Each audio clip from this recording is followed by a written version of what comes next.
Rahasia terbaca.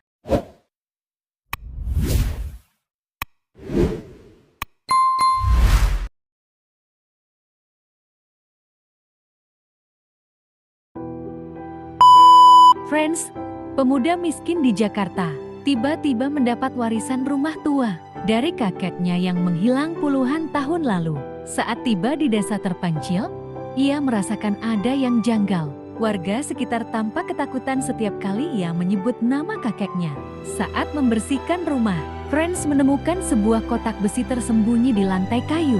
Di dalamnya, ada surat kakeknya dan dokumen rahasia yang menyebutkan bahwa keluarganya pernah dikhianati oleh seseorang yang kini menjadi tokoh berpengaruh di negeri ini. Sejak menemukan dokumen itu, hal-hal aneh mulai terjadi. Rumahnya diobrak-abrik oleh orang tak dikenal. Ia diikuti oleh pria mencurigakan, bahkan ibunya diancam.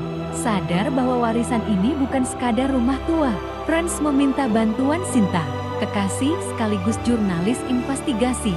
Penyelidikan mereka membawa pada fakta mengejutkan. Kakeknya bukan hanya orang biasa, mantan pengusaha kaya yang dipaksa menghilang demi menutupi skandal besar. Dokumen itu berisi bukti konspirasi yang bisa menjatuhkan keluarga pejabat yang menguasai tanah mereka. Saat Friends dan Sinta hampir berhasil mengungkap kebenaran, mereka dijebak dalam kasus kriminal. Friends harus memilih menyerahkan dokumen dan hidup tenang, atau terus berjuang dengan risiko kehilangan segalanya. Di puncak ketegangan, Friends berhasil membocorkan dokumen itu ke media. Skandal besar pun terungkap, membuat pihak yang selama ini berkuasa jatuh. Namun, kemenangan itu tidak datang tanpa kehilangan. Kini, Friends harus menjalani hidup dalam bayang-bayang bahaya, menyadari bahwa kebenaran selalu punya harga. Friends yang terus waspada dalam kesehariannya tetaplah manusia biasa. Dia tahu bahwa hari AIDS tidak ada di kalendernya.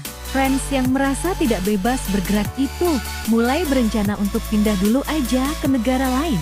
Dia menjual semua barang milik pribadinya lalu mengajak Sinta untuk ikut dengannya.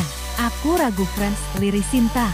Friends pun meyakinkan Sinta dengan kata lembut ini hanya sementara. Friends dan Sinta pun mantap untuk sementara waktu pindah ke negara lain. Dia cukup bahagia setelah kepindahannya. Friends yang mulai bisa menata hidupnya dengan santai dan merasa terbebas itu hanya sementara. Problem nyata mulai menggerogotinya. Faktor keuanganlah yang menimpanya. Sinta menyarankan kepada Friends untuk segera mencari pekerjaan. "Kalau kita begini terus kita bisa mati kelaparan, Friends," ucap Sinta. Friends yang tak pernah bercerita kepada Sinta itu mulai panik. Dalam benaknya dia berkata, "Aku sudah beberapa kali mencoba mencari pekerjaan. Namun karena semua dokumen pentingnya tertinggal. Di rumah dia berkali-kali ditolak oleh perusahaan. Kemalangan pun tiba. Mata-mata mantan pejabat di negaranya itu telah mengetahui tempat tinggalnya Friends saat ini. Para penjahat itu menculik Sinta. Mereka berkata ini akan lebih menyakitkan daripada di penjara." Friends yang mulai bingung mencari keberadaan Sinta pun jatuh sakit. Dia kelaparan dan hatinya hancur. Friends pun berucap, "Kakak, kenapa bisa begini?